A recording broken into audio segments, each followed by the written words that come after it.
Desde que tengo memoria, la idea de tener mi propia casa me parecía la aventura más grande del mundo.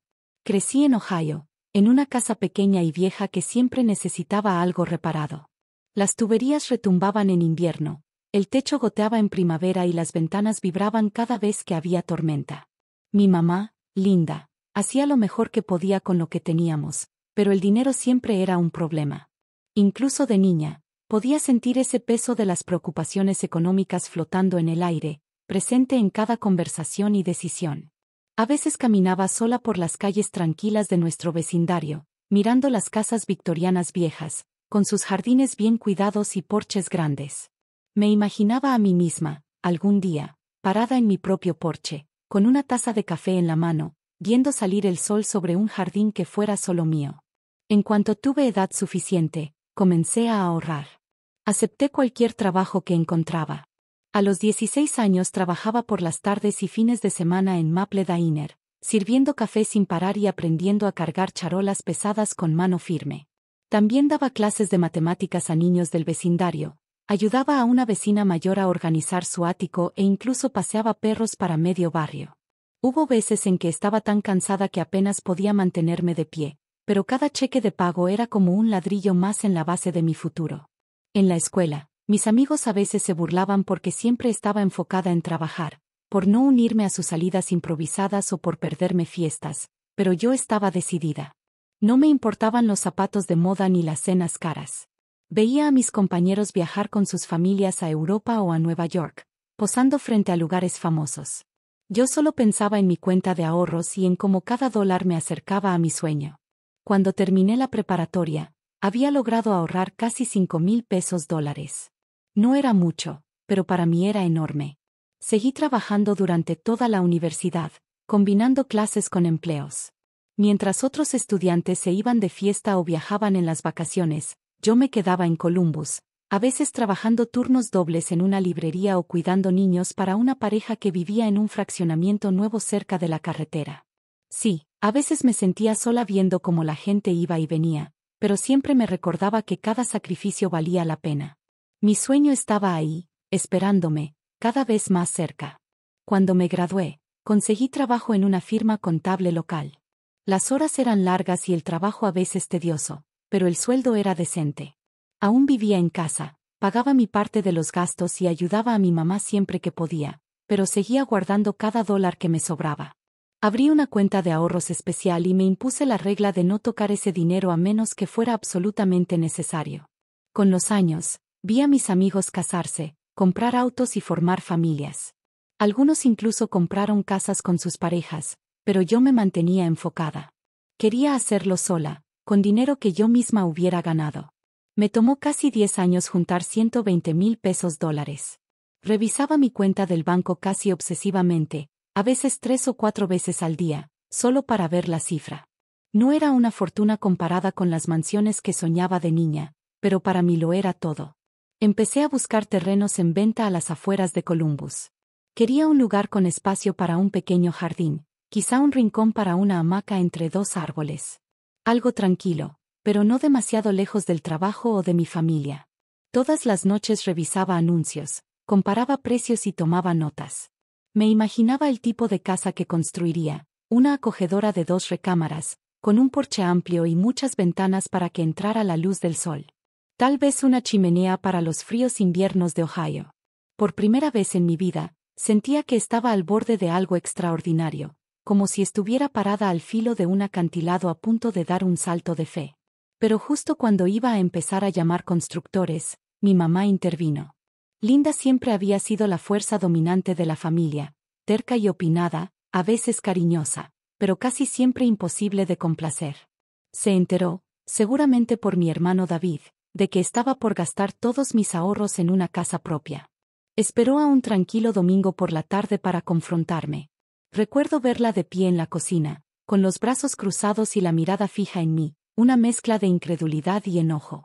Me dijo que era egoísta irme a construir mi propia casa cuando David y su esposa Jessica estaban batallando. Ellos también querían comprar una casa, pero Jessica había perdido su empleo y el sueldo de David apenas cubría renta y cuentas. Mi mamá insistió en que les diera mis ahorros para que ellos pudieran tener un lugar propio. La conversación se volvió una discusión.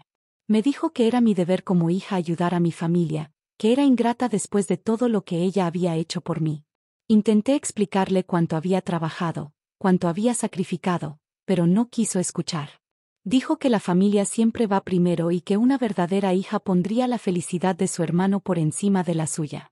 Esa noche Jessica me llamó llorando, rogándome que los ayudara. Incluso David, que casi nunca se metía en los dramas de mamá, me llamó para decir que no podía creer que yo fuera tan terca. Yo estaba partida. Amaba a mi familia, pero no podía soltar mi sueño. Pasé noches en vela dándole vueltas a la situación, pero en el fondo sabía la verdad. Había trabajado demasiado y esperado demasiado como para entregar así todo lo que había logrado. Mi casa soñada era más que ladrillos y madera. Era la prueba de que podía construir un futuro para mí misma, sin importar lo difícil que fuera el camino. Así que, a pesar del enojo de mi mamá y las lágrimas de Jessica, tomé mi decisión. Me quedaría con mis ahorros y construiría mi casa. El día que le dije a mi mamá que no fue uno de los más duros de mi vida. Esperaba enojo, pero no estaba preparada para el silencio frío que siguió. Durante semanas no me dirigió ni una palabra. Ni siquiera en la mesa.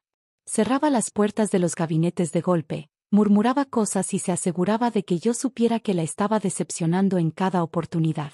Jessica intentó otra estrategia. Me mandaba mensajes larguísimos y dejaba recados en el buzón de voz, cada vez más desesperados.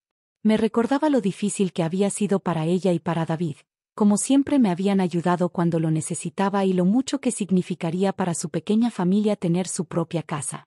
La culpa me pesaba como una piedra, pero cada vez que pensaba en ceder, recordaba esos años de trabajo, mis pies adoloridos después de turnos dobles, los cumpleaños que me perdí, los sacrificios que hice.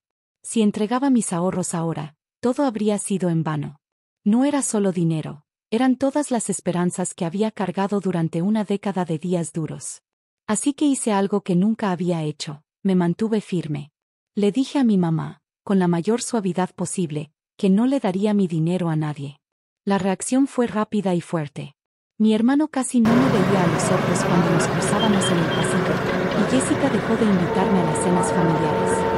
La casa se sentía más fría y solitaria que nunca, pero en lo más profundo, una pequeña llama de valentía seguía encendida. Después de semanas buscando, encontré el terreno perfecto. Estaba justo a las afueras de Columbus, lo suficientemente lejos para sentirse tranquilo, pero a menos de 30 minutos en coche del trabajo. No era grande, pero estaba en una calle tranquila, rodeado de arces enormes y flores silvestres. Me paré en medio del terreno una mañana fresca de finales de primavera, con las botas llenas de lodo y el viento despeinándome, y sentí que algo se acomodaba dentro de mí. Aquí construiría mi sueño. El primer paso fue el más difícil, firmar el cheque para pagar una gran parte de mis ahorros en el terreno. Me sentí mareada mientras firmaba, con la mano temblando. Pero cuando el título de propiedad estuvo a mi nombre, la emoción me invadió. Por primera vez, ya no era solo un sueño, era real. Llamé a constructores y pasé horas investigando planos. Quería algo sencillo y fuerte, fácil de mantener y lleno de luz. Elegí una cabaña de 2 recámaras, con un porche amplio y ventanas grandes, justo como en mis fantasías. Contratar al equipo fue como entrar a un mundo nuevo. Estaba acostumbrada a cuadrar presupuestos en la oficina, pero ahora tenía que elegir contratistas, negociar precios y vigilar cada detalle. Fue abrumador. Mi mamá seguía negándose a hablarme. Una vez, Jessica apareció en la obra, con lágrimas en los ojos, suplicándome que reconsiderara. Incluso intentó llevar a David, pero él se quedó incómodo junto al auto, sin mirarme a los ojos. Yo me mantuve firme, aunque me dolía el corazón por ellos. Quería que todos fueran felices, pero no podía seguir sacrificándome siempre por los demás. Descubrí que construir una casa era partes iguales frustración y alegría. Había retrasos, discusiones, colores de pintura equivocados y días en que parecía que nada salía bien. Pero también había momentos de pura felicidad, ver cómo se levantaba la estructura por primera vez, caminar por cuartos que aún eran solo vigas y triplé, y ver cómo mis ideas tomaban forma. Cada viernes por la tarde, después del trabajo, manejaba hasta la obra, subía la pequeña colina del fondo y me imaginaba la casa terminada. Me veía plantando girasoles junto al porche, colgando campanas de viento en los árboles y, tal vez, por fin, invitando a mis amigos a una carne asada. Se volvió el latido de mis días. Conforme la casa tomaba forma, encontré una nueva fortaleza en mí misma. Aprendí a leer planos, a hablar con electricistas y a tomar decisiones rápidas. Los hombres de la cuadrilla, liderados por un contratista amable llamado Sam, empezaron a respetarme por mi persistencia y claridad de visión. Veían cuánto significaba esto para mí y lo duro que estaba dispuesta a trabajar para lograrlo. Incluso cuando surgían problemas, como el día que encontramos un pozo viejo oculto bajo el terreno o cuando una tormenta arrancó la mitad de las lonas del techo, yo seguía adelante. Esto no se trataba solo de 4 paredes y un techo, sino de demostrarme a mí misma, y quizá a mi familia, que podía valerme por mí misma. 6 meses después, casi exactos, mi casa estaba terminada. No era una mansión, pero era todo lo que había soñado: revestimiento azul claro, un porche pequeño pero alegre con espacio para una mecedora, y ventanas grandes y luminosas que daban al jardín silvestre que pensaba domar. Por dentro, la cocina era cálida y acogedora, la sala cómoda con una chimenea pequeña, y 2 recámaras listas para futuras posibilidades. Recuerdo la sensación de las llaves en mi mano, una mezcla de alivio y orgullo que nunca había sentido. Me paré en el porche al atardecer, el cielo pintado de colores, y me sentí más feliz que nunca. Esto era mío. Todo. Esa noche no pude dormir. Me levantaba una y otra vez para recorrer los cuartos, pasar las manos por las paredes, abrir y cerrar gabinetes solo porque podía. Cada crujido y cada sonido eran nuevos y emocionantes. Imaginaba dónde colgaría fotos, dónde pondría la silla vieja de mi abuela y cómo llenaría el lugar de risas y luz. Finalmente, me quedé dormida al amanecer, soñando con planes para el jardín y mañanas tranquilas con café en el porche. A la mañana siguiente, desperté temprano, con el corazón todavía latiendo de felicidad. Decidí darme un gusto, desayunar en mi diner favorito del pueblo, un plato de hotcakes para celebrar todo lo que había logrado. Cerré con llave la puerta, respiré el aire fresco y miré mi casa con orgullo antes de subir al auto. Lo había logrado. Contra todo pronóstico, había construido la vida que quería. Pero cuando regresé una hora después, todo cambió. Una columna espesa de humo se alzaba sobre los árboles, oscura y aterradora. El corazón se me fue al estómago.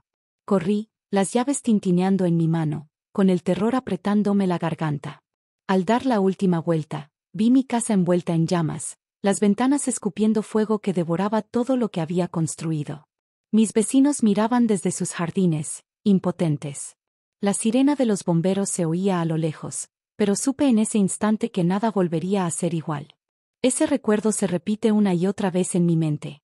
El camino de regreso desde el diner se suponía que sería tranquilo, con el sol entrando por el parabrisas y una bolsa de hotcakes calientes en el asiento del copiloto. Durante los primeros minutos, mis pensamientos iban de un cuarto a otro, imaginando dónde colgaría cortinas y qué flores plantaría bajo las ventanas. Pero al girar hacia mi calle, el mundo se volteó. Una columna de humo negro se elevaba hacia el cielo azul, imposible de ignorar. Frené de golpe, con el corazón tambaleando en mi pecho. No podía ser. Simplemente no podía. Al llegar, vi a mis vecinos con las manos en la boca. Mi hermosa casa estaba completamente envuelta en llamas, el techo ya cediendo. La escena era tan surrealista que me sentí fuera de mi cuerpo, como si estuviera viendo una película de desastre. Alguien gritó mi nombre, pero sonó lejano, ahogado por el rugir del fuego y los latidos en mis oídos. Salté del auto y me acerqué tambaleando. El calor me golpeó como un muro. Solo pensaba que tenía que hacer algo, pero no había nada que pudiera hacerse. El incendio era demasiado grande, devorando cada sueño que había puesto ahí. Con manos temblorosas marqué al 911. La voz de la operadora era tranquila, pero yo ya sabía que era demasiado tarde. El fuego salía por cada ventana. El porche donde me había parado la noche anterior se derrumbaba hecho carbón. Mis muebles nuevos, mis fotos familiares, incluso las primeras plantitas que compré para el jardín, todo perdido. Me senté en la banqueta, mirando el desastre, con el pecho apretado por una tristeza que no podía describir. Los bomberos llegaron y trabajaron para contener lo que quedaba, pero el daño era total. Luego llegó la policía para tomar declaraciones. Les conté cómo me había mudado apenas el día anterior, cómo había salido solo una hora y que todo estaba normal cuando me fui. Al principio todos asumieron que fue un accidente, quizá un problema eléctrico o un incendio en la cocina. Pero algo dentro de mí no me dejaba tranquila. Yo era cuidadosa, muy cuidadosa. No había forma de que hubiera sido un descuido mío. Y entonces recordé las cámaras. Meses atrás, mi amiga Rachel me había convencido de instalar un sistema de seguridad, con cámaras discretas en cada cuarto y afuera. Ella misma configuró la cuenta en la nube para que todo se guardara automáticamente. Ignorando las miradas de lástima, manejé directo a casa de Rachel, apretando el volante hasta ponerme blanca de los nudillos. Apenas pude hablarle, la voz rota por el humo y el llanto. Me sentó en su mesa, me dio agua y me pasó mi laptop. Vamos a revisar las grabaciones, dijo en voz baja. El video cargó lentamente. Me vi salir de la casa esa mañana, cerrar con llave y marcharme. Pasaron los minutos sin nada extraño, hasta las 9:27 de la mañana, cuando la puerta principal se abrió. Era mi mamá. Me quedé sin aire. La vi entrar, mirando por encima del hombro como asegurándose de que nadie la viera. En la mano llevaba un bote rojo de gasolina. Caminó por cada cuarto, rociando el combustible sobre mis pisos nuevos, mis muebles, incluso las cortinas que colgué la noche anterior. Luego encendió un fósforo y lo arrojó, mirando las llamas por un momento antes de salir por la puerta trasera sin volver la vista. Me quedé paralizada. Sentí que no solo había quemado mi casa, sino la confianza y el amor que pasé toda la vida tratando de mantener. Rachel me miró horrorizada. «Tienes que llamar a la policía», susurró. Hicimos una copia del video y lo subimos a la nube. Esa misma mañana lo publiqué en internet. No sabía qué más hacer. Estaba rota, enojada y necesitaba que todos supieran la verdad. El video se volvió viral. Miles de personas lo compartieron, unas horrorizadas, otras furiosas. Esa tarde fui a la comisaría con Rachel. Les mostré el video y entregué las copias. Los oficiales lo vieron en silencio, con el rostro endurecido, y prometieron investigar de inmediato. Esa noche apenas dormí. Cada vez que cerraba los ojos veía el rostro de mi mamá, la mandíbula tensa y los ojos llenos de una ira que ahora entendía podía consumirlo todo. Aprender a soltar, a confiar en que las cosas de alguna forma saldrían bien, no era fácil. Era difícil sentir esperanza cuando las cenizas de mis sueños todavía estaban tan frescas. Pero entonces el mundo tomó las riendas. El video que había subido, la prueba de lo que Linda había hecho, se esparció como pólvora en las redes sociales. No me di cuenta de lo rápido que podían moverse las cosas hasta que mi teléfono empezó a vibrar sin parar con notificaciones, mensajes y solicitudes de amistad de gente que nunca había visto. Al principio me sentí abrumada. Desconocidos me ofrecían su simpatía y su indignación. Me llamaban valiente. Llamaban a mi madre un monstruo. Algunos incluso me ofrecieron dinero o un lugar donde quedarme. La bondad de extraños se sentía rara, casi irreal, pero también reconfortante, como 1000 manos extendiéndose para sostenerme cuando mi propia familia me había dejado caer. Por la mañana, la noticia ya había llegado a los medios. Reporteros locales llamaban para pedirme entrevistas. Las camionetas de noticias pasaban frente al esqueleto de mi antigua casa, con sus cámaras tratando de capturar las ruinas y el dolor. Era surrealista ver cómo mi dolor privado se convertía en un espectáculo público. Hubo momentos en los que quise esconderme, huir y borrar todo el desastre. Pero Rachel me recordó que esta historia ya no era solo mía. Le pertenecía a cualquiera que alguna vez hubiera sido traicionado o acosado. A cualquiera que hubiera perdido algo a manos de alguien a quien amaba. Así que hablé. Conté mi historia con honestidad, no solo por mí, sino por todas las personas silenciosas que observaban desde las sombras. La policía actuó rápido. Arrestaron a mi madre en su casa. No fui a verlo, pero me enteré por David, que me llamó esa tarde. Lloraba, su voz temblaba mientras me preguntaba. ¿Por qué? ¿Por qué lo hizo? Por primera vez, no tuve respuesta. Le conté todo lo que pude, pero hay heridas que son demasiado profundas para explicarlas con palabras. A mi madre la acusaron de incendio provocado y destrucción de propiedad, y el fiscal decidió llevar el caso a juicio. La evidencia era abrumadora, el video, los botes vacíos de gasolina que encontraron en su cajuela, y la forma en que trató de actuar inocente cuando la interrogaron. El juicio fue rápido, casi dolorosamente rápido. Me senté en la sala del tribunal, con el corazón latiendo a 1000, mientras escuchaba el veredicto, culpable de todos los cargos. No era el final que yo había soñado para mi familia. Siempre había imaginado que algún día estaríamos sentados juntos en mi nueva cocina, riendo y contando historias, encontrándonos de nuevo. Pero al ver a mi madre ser llevada esposada, entendí que a veces la justicia es el único camino, incluso cuando viene envuelta en dolor y arrepentimiento. La aseguradora también había visto el video.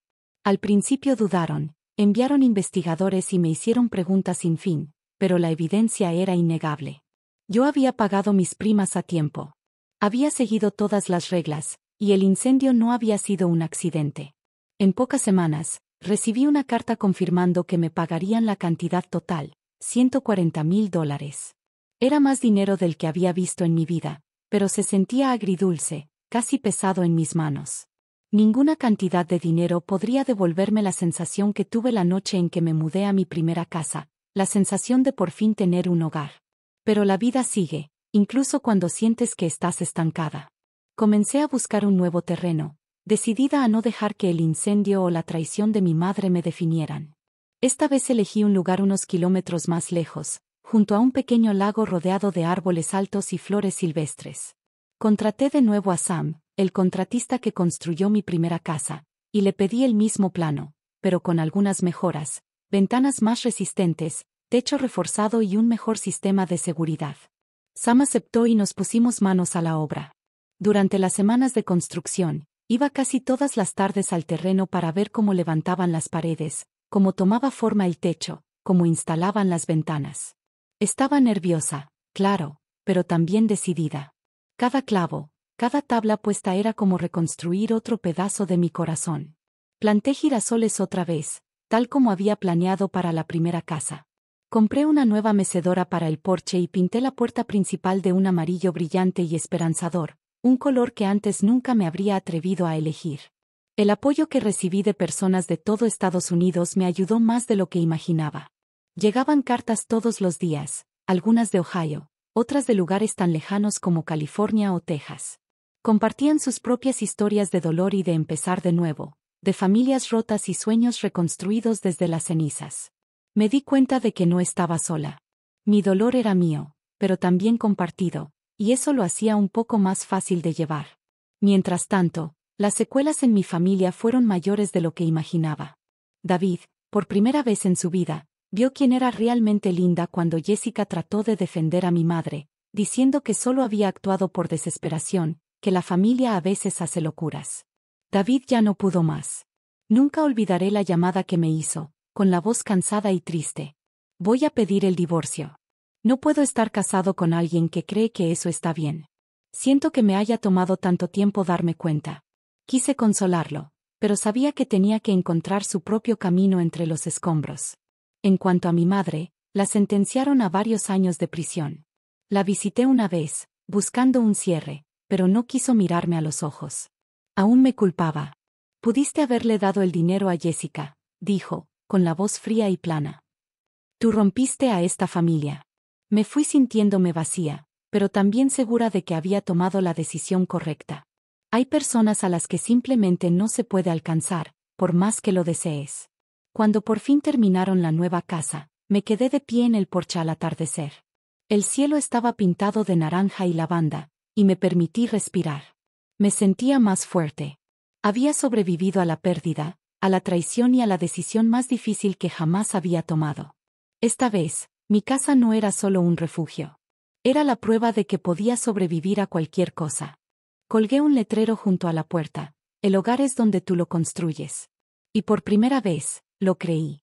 Ahí, de pie en mi porche, me prometí que jamás dejaría que nadie robara mi futuro otra vez. No importa qué tan fuerte sea la tormenta, yo me aferraría a mis sueños. Y tal vez, solo tal vez, podría inspirar a alguien más a hacer lo mismo.